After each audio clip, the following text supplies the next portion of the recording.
Bonjour, ravi de vous revoir encore sur ma chaîne. Aujourd'hui, nous allons parler du changement. Un mot qui est tout le temps sur nos lèvres. On le ressasse encore et encore, mais nous avons du mal vraiment à y parvenir. Nous allons voir pourquoi et comment dans cette vidéo. Une citation dit, on peut bien rester immobile. On peut bien rester immobile dans le cours d'une rivière, mais pas dans le monde des humains. Ici, là où nous vivons, nous, êtres humains, nous sommes en perpétuel changement, en perpétuel mouvement.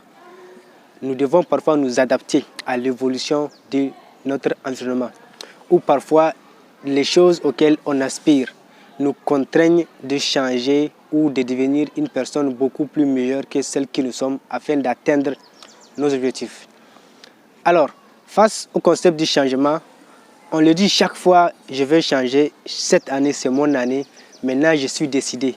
Mais 2-3 jours, on retombe encore dans le même état dans lequel on était. On n'a même pas bougé. Albert Einstein, l'un des plus grands scientifiques du XXe siècle, a bien évoqué le concept du changement. Parlant du changement, il a dit « La folie se définit par le fait de faire les mêmes actions et de s'attendre à un résultat différent. » Un proverbe dit « Les mêmes causes produisent les mêmes effets. » Je ne peux pas me comporter de la même manière et m'attendre à un résultat différent. Si je plante du mil, je ne dois pas espérer récolter du maïs ou du riz. Le mil que j'ai planté, je dois récolter ce mil.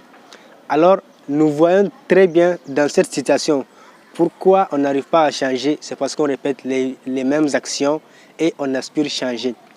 La voie à suivre, c'est de changer sa manière de procéder. Si telle cause produit tel effet, essayons tel autre, voir ce que ça va donner. Et quand nous allons changer vraiment les causes ou les actions que nous menons au quotidien, nous allons voir une amélioration, un changement dans notre état ou dans la conduite que nous aimerions vraiment améliorer. Alors, changeons positivement. Il ne suffit pas de le dire, mais il faut aussi l'appliquer.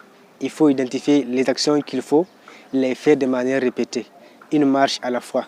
Le changement, c'est comme un escalier, ce n'est pas un ascenseur. Il faut marcher, il faut monter les marches une à la fois, jusqu'à arriver au sommet. Et à chaque fois que nous arriverons à un palier, nous serons fiers de notre accomplissement, nous serons fiers de nous-mêmes. Alors, changeons positivement. Je vous laisse.